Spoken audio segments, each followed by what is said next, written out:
It just looked like chaos. Oh, it's terrific. It's down the block for every school. It's all the same. Yeah, yeah. I think they got us there. Yeah. Okay. So first day was a day. They kind of had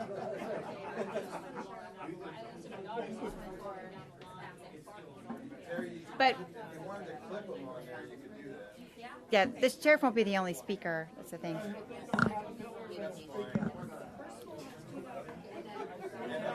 Really? Count to 10.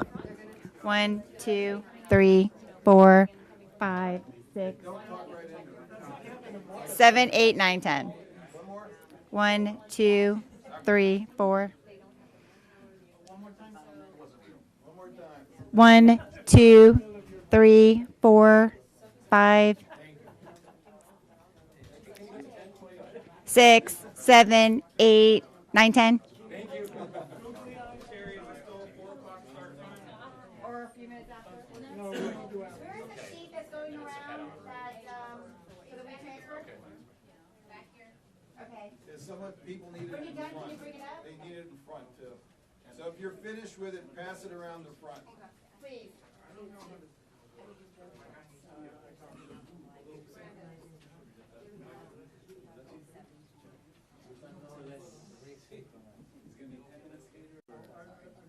Maybe just a few minutes late. I'll try to get you the 2-minute warning. 2 minutes warning. 2 minutes. Pero, apaga eso. Tan late.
Who has the WeTransfer paper? You need it? Yes, please. Anybody have it? Sorry, do you need the paper?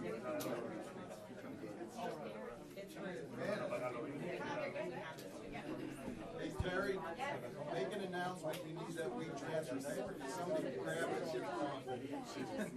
People still need to sign it. Okay. Yeah, there, we got 2-minute warning.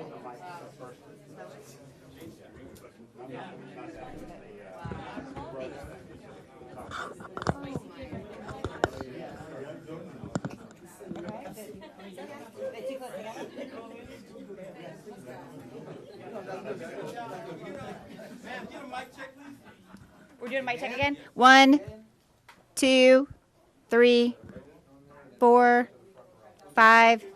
You're good?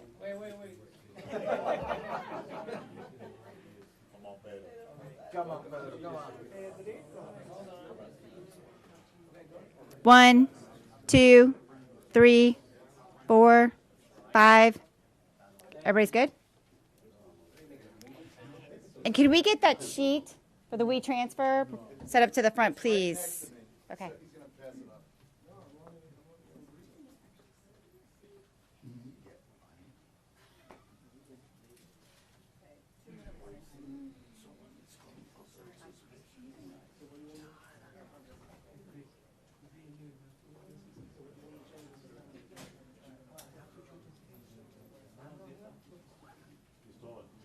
Hey, you look serious because you're gonna be my fix.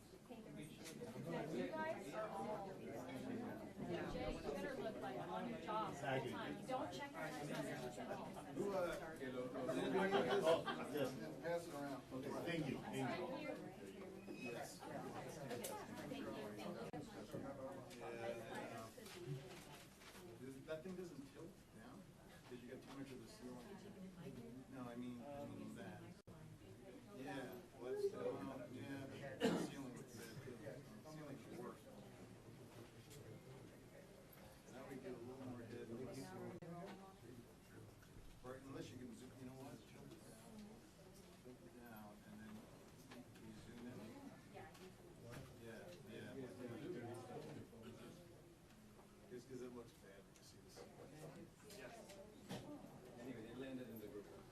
Ahmed? Okay, thank you.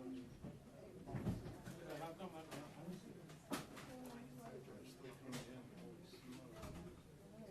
Maybe you're not downloading it. You're way behind. Somebody should call this fire. Oh, I said. I got it. Thank you. Thank you, everyone. She's doing the live test.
Test, check.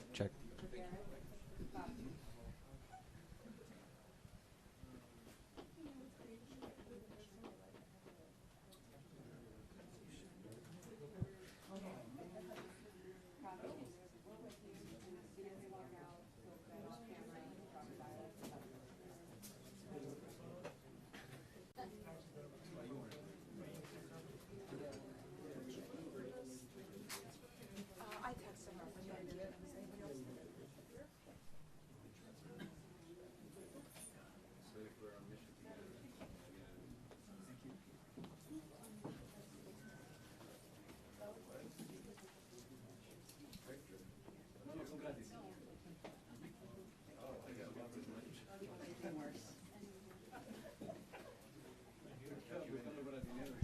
Yeah, Aaron, in this case, that former president skipped right over with that introspective series on assassination attempt that calls for unity, as we saw at the Republican National Convention. Now the president is just angry. We see it in the social media posts, compared to the one or two interviews that he has given thus far, blaming this second attempt on his life on the rhetoric of the vice president and of President Biden.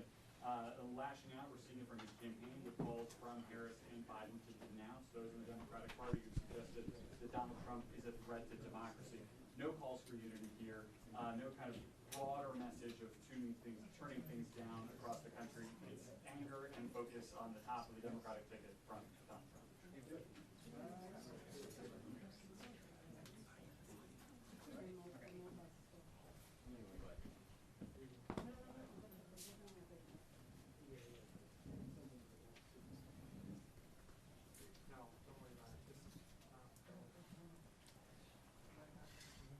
Larry, in terms of their official public schedule, the answer is no. The campaign's been very clear that Donald Trump's going to continue with his campaign events this week. He's got a town hall in Michigan tomorrow.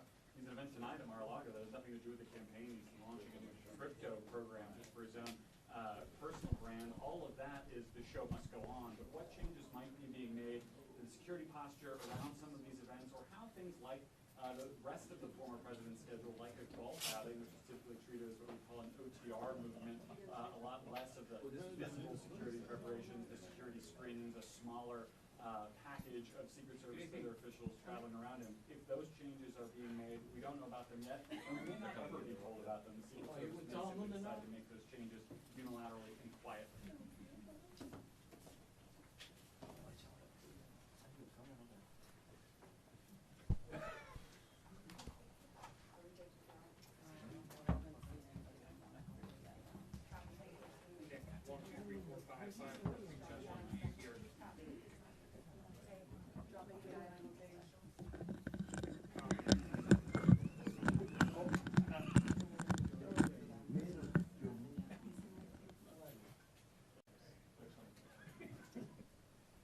Okay, here we go.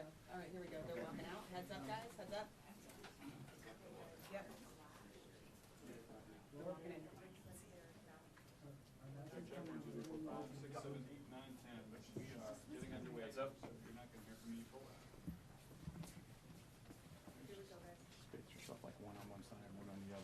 one on one side of the flag and one on there. Okay, now.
I thought there was gonna be some room in here. If I'd have known that, we'd have gone to a bigger area.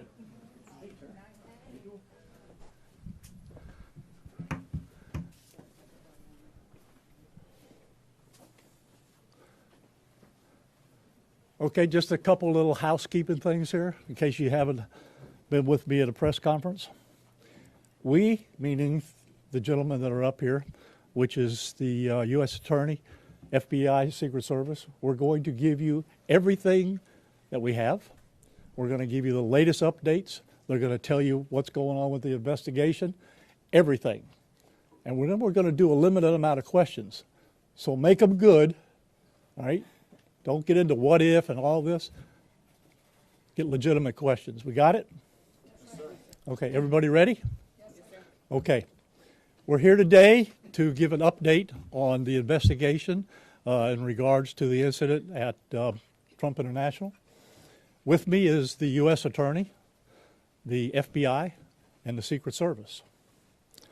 Just to give you a little information, as you well know, the road down there on Summit is still blocked off. It will be blocked off probably for the remainder of today and probably a good portion of tomorrow until some of the investigative things need to be done and finished. But we're accommodating people in and out, getting them to the library, getting them to the post office, so the public is not going to be that far inconvenienced. The security level at Mar-a-Lago is the highest it can possibly be now. The road closures are back in place and will remain there.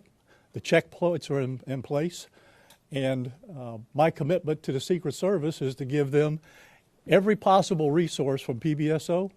Once they determine the level of security that they need, they will get all the resources possible. So having said that, I'll let you talk to the U.S. Attorney. Thank you, Sheriff.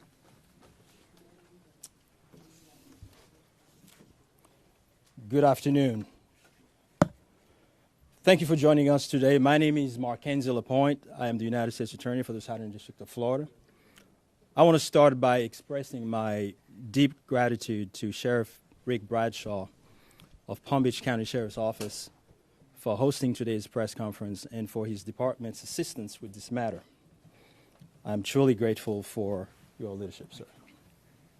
I'm also pleased to be joined by our partners in federal law enforcement from the FBI and the United States Secret Service, and also from ATF. Joining us today for comments and announcements are Special Agent in Charge Jeffrey B. Veltri of the FBI Miami Field Office, and Acting Director of the U.S. Secret Service, Ron Rowe. I want to also thank the men and women in law enforcement who have been working around the clock in the initial phase of this ongoing investigation. Our partners include federal and local authorities who effectuated the apprehension of the defendant and have aided in ensuring federal charges were filed against him this morning. We're here to announce that Ryan Wesley Routh, 58 years old, of Hawaii, has been charged by a criminal complaint in the Southern District of Florida with firearms offenses related to an incident which occurred yesterday at Trump International Golf Course right here in West Palm Beach. Roth was charged federally with possession of a firearm by a convicted felon and possession and receipt of a firearm with an obliterated serial number. He had his initial appearance today before Magistrate Judge Ryan McCabe in the federal courthouse in West Palm Beach. According to the allegations in the complaint, a U.S. Secret Service agent walking the golf course perimeter saw what appeared to be a rifle poking out of the tree line. After the agent fired a service weapon in the direction of the rifle, a witness saw a man later identified as Ralph fleeing the area in the tree line. Ralph was later apprehended by officers from the Martin County Sheriff's Office in coordination with the Palm Beach County Sheriff's Office. The complaint alleges that in the area of the tree line from which Ralph fled, agents found a digital camera, a backpack, a loaded SKS-style rifle with a scope, and a black plastic bag containing food. The serial number on the rifle was obliterated. According to the complaint, Ralph was convicted of felonies in North Carolina in December 2002 and March 2010, and therefore was prohibited from possessing a firearm. The FBI is leading this investigation, this ongoing investigation. As the Attorney General stated earlier today, the FBI is continuing its investigation of this incident as an assassination attempt upon the former president. The investigation remains at its early stages. The entire Justice Department, including the FBI, the United States Attorney's Office for the Southern District of Florida, and the National Security Division are coordinating closely with our law enforcement partners to fully investigate and prosecute this matter. The charges we're announcing reflect the strong collaboration of the agencies represented here. The U.S. Attorney's Office, the Department of Justice, would be unable to carry forth our mission without the invaluable assistance of our federal, state, and local law enforcement partners. I would like to thank the Bureau of Alcohol, Tobacco, Firearms, and Explosives, and we have Chris Robinson here, Special Agent in charge, and your Secret Service for the invaluable assistance they are providing, they have been providing. I would also like to recognize the Palm Beach County and Martin County Sheriff's Offices for apprehending the defendant.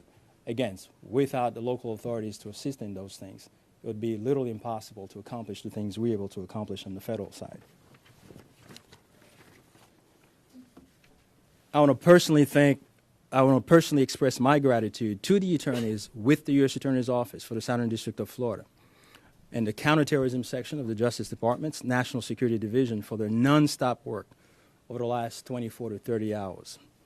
Together, we will continue to work tirelessly to ensure accountability and the pursuit of justice. At this time, I will invite FBI Special Agent in Charge Jeff Veltri to the podium.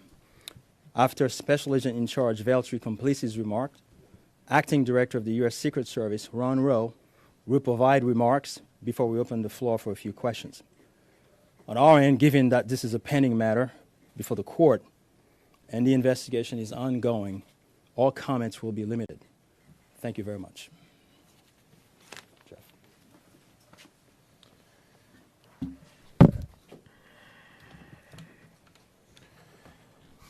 Good afternoon. For a quick introduction, my name is Jeffrey Veltri, FBI Special Agent in Charge for the Miami Field Office. The FBI immediately responded to the scene here in West Palm Beach, Florida, and we are investigating this matter as an apparent assassination attempt of former President Trump. We view this as extremely serious and are determined to provide answers as to what led up to the events which took place. I want to emphasize we're just a little over 24 hours into this investigation, so we're going to provide as much as we can publicly while our investigation is still ongoing. We must also stress that the United States Attorney's Office is pursuing charges, and that limits some of the details that we can discuss publicly. Yesterday afternoon, Martin County Sheriff's Office took custody of Ryan Ralph, and he was transported back to Palm Beach County Sheriff's Office. Our FBI agents then attempted to interview him, and he invoked his right to an attorney. In the last 24 hours, the FBI and our partners have been dedicated to investigating the incident and utilizing all available resources. These efforts have included our investigative team and the United States Attorney's Office for the Southern District of Florida, in conjunction with DOJ's National Security Division, are actively working hand in hand to pursue and subsequently execute search warrants.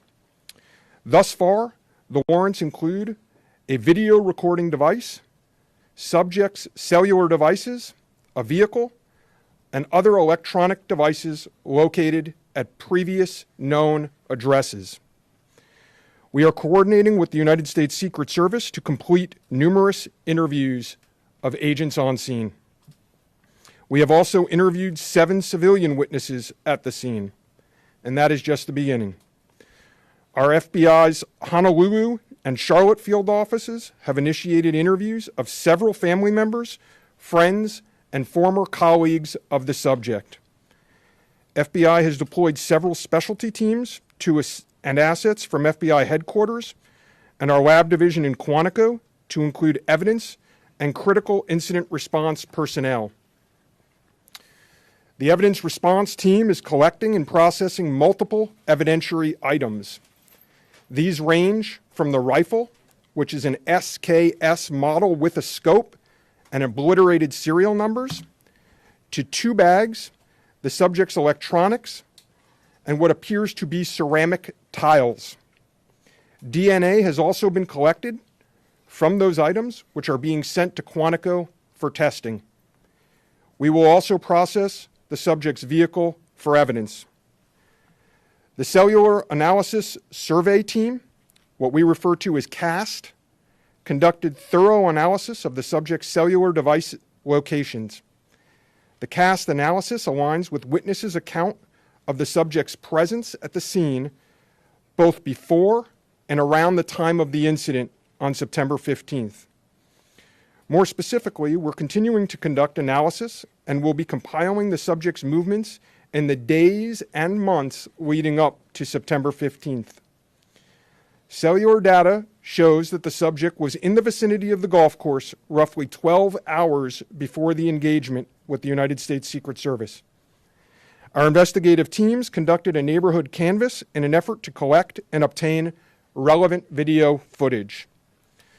The subject had an active online presence, and we are going through what he posted and any searches he conducted online. In addition, we're going through media reports and public statements he made that he wanted to recruit Afghan soldiers and others to fight for Ukraine. The FBI has sent multiple requests to companies for returns on the subject's phone and social media accounts. We received several returns and are waiting on additional responses from other companies as well. Our investigative team is completing analysis of the returns and actioning leads as needed, and we anticipate continuing until the FBI knows the full totality of the subject's social media presence. By way of his background, in 2002, as the United States Attorney mentioned, the subject was charged and convicted in North Carolina for possession of a weapon of mass destruction. Law enforcement checks also revealed that from 1997 to 2010, the subject had numerous felony charges for stolen goods. I can also share with you that he was the subject of a previously closed 2019 tip to the FBI where it was alleged he was a felon in possession of a firearm. In following up on the tip, the alleged complainant was interviewed and did not verify, I repeat, did not verify providing the initial information. The FBI passed that information to local law enforcement in Honolulu. On behalf of the FBI, I would like to thank the Palm Beach County Sheriff's Office and Martin County Sheriff's Office for their incredible work in actioning the witnesses' information and rapidly apprehending the subject. I would also like to thank the United States Secret Service, the United States Attorney's Office for the Southern District of Florida, the Department of Justice's National Security Division, the Bureau of Alcohol, Tobacco, Firearms, and Explosives, and our FBI field offices in both Honolulu and Charlotte, who have been conducting additional law enforcement activity related to the subject. Your continued partnerships have been invaluable. Oftentimes in law enforcement, we tell citizens to be vigilant and aware of their surroundings. Yesterday, a citizen provided remarkable assistance, which led to the arrest of this subject. We appreciate the public's diligence in passing potential tips and information regarding the subject and this incident to the FBI. If you have any information, please call 1-800-CALL-FBI or go online to tips, that's tips.fbi.gov. With that, let me turn it over to the United States Secret Service Acting Director, Ron Rowe. Good afternoon, everybody. Yesterday afternoon, this country was reminded of the heightened and dynamic threat environment that the United States Secret Service and its protectees face on a daily basis. Immediately following the assassination attempt of former President Donald J. Trump on July 13th, the Secret Service moved to increase assets to an already enhanced security posture for the former president. In the days that followed, President Biden made it clear that he wanted the highest levels of protection for former President Trump and for Vice President Harris. The Secret Service moved to sustain increases in assets and the level of protection sought. And those things were in place yesterday. At approximately 1:30 p.m., former President Trump was playing golf during an off-the-record movement to the Trump International Golf Course. A Secret Service advance agent supporting the front edge of the agency's layered approach to protection encountered an individual attempting to secrete himself in the woodline. This happened, the alleged gunman was on the public side of the fence near the 6th green. A layered approach of security is integral to the Secret Service's protective methodologies, and it's also the key to our success. As former President Trump was moving through the 5th fairway across the course and out of sight of the 6th green, the agent, who was visually sweeping the area of the 6th green, saw the subject armed with what he perceived to be a rifle and immediately discharged his firearm. The subject, who did not have line of sight to the former president, fled the scene. He did not fire or get off any shots at our agent. With reports of gunfire, the former president's close protection detail immediately evacuated the president to a safe location. The protective methodologies of the Secret Service were effective yesterday. The former president's protective apparatus allowed for the early identification of the threat and led to a safe evacuation. The increased assets directed by President Biden were in place yesterday. These included the counter-sniper team elements, counter-surveillance agents on the exterior, counter-assault teams partnered with local tactical assets from the Palm Beach County Sheriff's Office, and counter-unmanned aerial system elements. All of these entities were present yesterday. And while all of these assets were in place, as I've said publicly, we must satisfy the basic requirements of the Secret Service's protective methodologies. In partnership with local law enforcement, we did just that. And the agents' hypervigilance and the detailed swift action was textbook. And I commend them and our partners for an exemplary response in keeping former President Trump safe. And I will tell you, having served in local law enforcement in Palm Beach County, I can state that I am tremendously impressed and appreciative for all of the efforts of the Palm Beach County Sheriff's Office and Sheriff Schneider with the Martin County Sheriff's Office. But what was critical to this was the quick reaction, the response, the hypervigilance of the men and women of the United States Secret Service, who since July 13th have been rising to meet an unprecedented and hyper-dynamic threat environment. And they are rising to this moment, and I could not be more proud of them and the way they have executed, not only yesterday, but what they're doing today and what they are doing tomorrow and what they will always do because it is their duty. Thank you. Okay. All right. Well, go slow here, folks. All right. Don't everybody do it at once. Ask who you want to answer the question, and then give the question. I have a question for you, Director. Is there any evidence to suggest that the suspect knew that Donald Trump would be on the golf course at that time? And was the golf course searched thoroughly before the former president's arrival?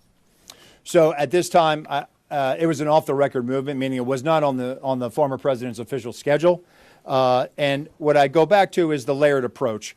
The elements and the methodologies of the Secret Service. There was a front element it did its job in sweeping ahead of the president. That's what identified this individual who was in that wood line. And the swift action of that agent doing his job, pushing out ahead, sweeping while the president was behind him several hundred yards and several holes away, out of sight from the gunman, did his job. And that was what alerted the detail, and the swift action is what triggered that. First question, was there any evidence to suggest that the suspect knew that Donald Trump was going to be on that golf course at that time? Based on what I know now, and it's an active investigation, I don't have any information on that. Director, what's this? Terry Parker. How many times did your agents go around the perimeter and scope out the golf course during the 12 hours that this guy was holed up in the shrubbery? So this was an off-the-record movement.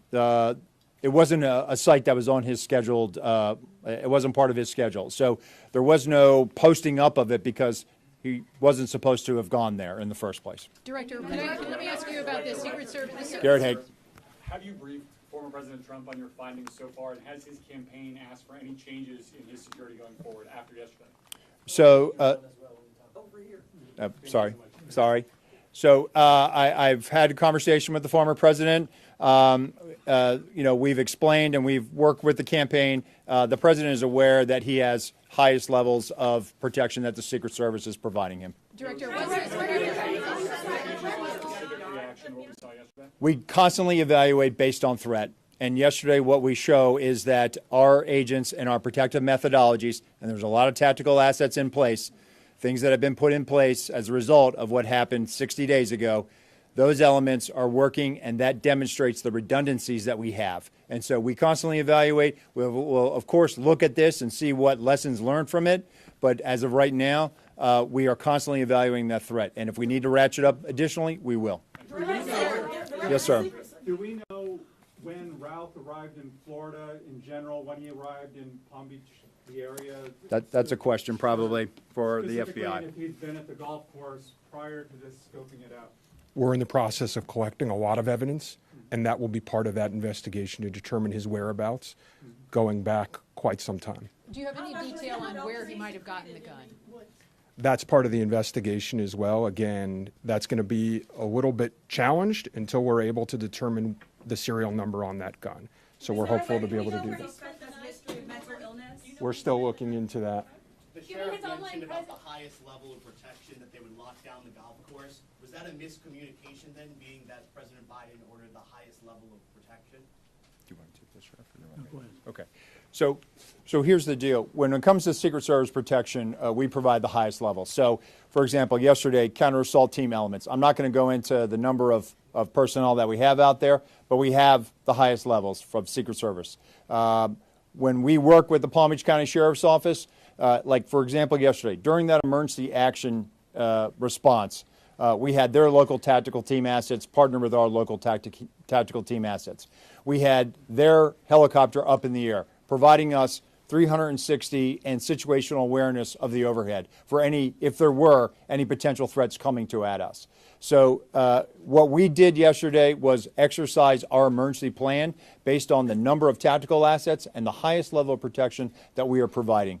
The sheriff and I have talked. Now, clearly, when you go down Southern Boulevard right now and you try to get over to Palm Beach and you see the robust presence that's existing outside of Mar-a-Lago, the heavy uniform presence, the additional assets of the Secret Service. And for those of you that were here in 2017, when the president was in office, when you look at that footprint now and you look at it today, there's not much difference there. There is heavy uniform presence out there. And again, what I go back to is yesterday was an off-the-record movement. Off the record. And the president wasn't even really supposed to go there. It was not on his official schedule. And so we put together a security plan, and that security plan worked. Special Agent Daltrey, in terms of him being in the vicinity, Special Agent Daltrey, in terms of him being in the vicinity, based on his phone records, is there any evidence to show that Ralph was in the vicinity in the area before Sunday? And when you say in the vicinity, does that mean right there at that spot in those bushes, or could it have been, down the street at a restaurant? It was in very close proximity to where he was spotted by the Secret Service. In terms of your first question, whether he was there earlier, our investigation is still looking to determine that. Right, whoa. We're going to do two more. You get one. All right? Only two more. You get one. Okay. We understand that the Secret Service has asked Congress for additional resources since the Butler rally. Have you received those resources yet? So thank you for that question. So we are working. Look, the Secret Service operates under a paradox of zero-fail mission, but also that we have done more with less for decades. And this goes back many, many, many, many decades, right? What I can tell you is that we have immediate needs right now, and we have great support, not only from President Biden, and you saw his public statement today, where he said that he's going to direct his staff to make sure that the Secret Service has the resources it needs. We're having fantastic conversations with members of Congress. I've been up to the Hill last week. We are continuing to have those conversations. But the long and short of it is this. Coming out of Butler, I have ordered a paradigm shift. The Secret Service's protective methodologies work, and they are sound, and we saw that yesterday. But the way we are positioned right now in this dynamic threat environment, it has given me guidance to say, you know what, we need to look at what our protective methodology is. We need to get out of a reactive model and get to a readiness model. There could be another geopolitical event that could put the United States into a kinetic conflict or some other issue that may result in additional responsibilities and protectees of the United States Secret Service. And so we are working, we are making information available to all of our partners. And I just want to say that the commitment of Congress to the Secret Service throughout the years has been tremendous. And we will continue to work with them and Secretary Mayorkas, whose support in making sure that we're getting what we need has been phenomenal. He is one of our biggest champions and our advocate.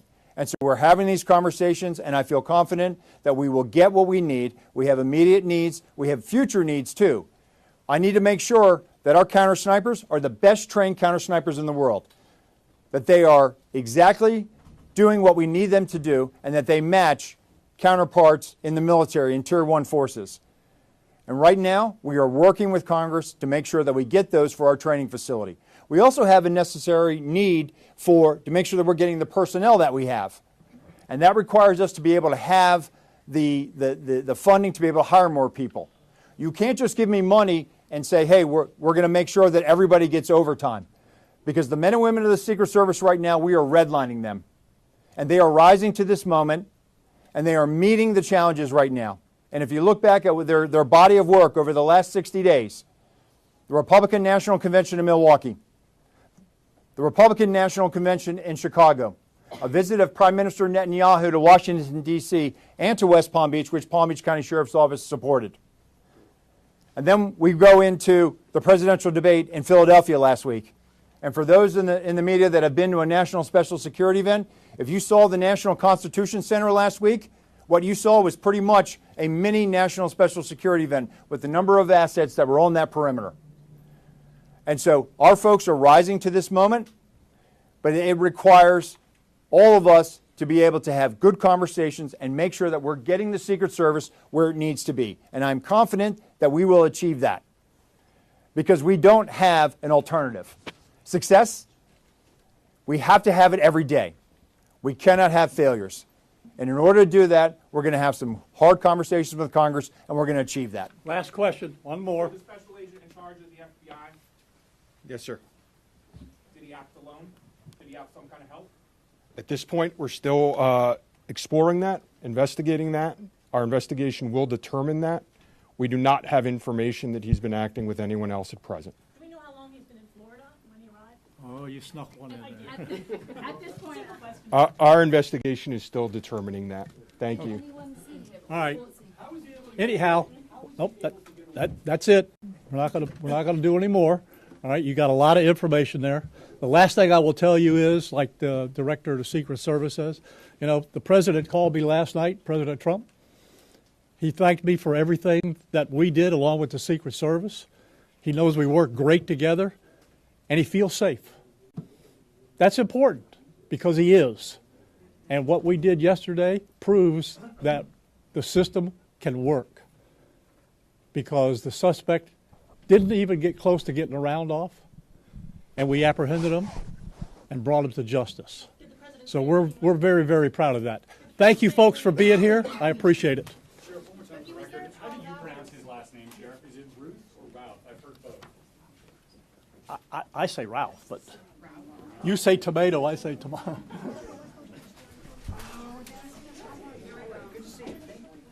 Yes, yes, I remember.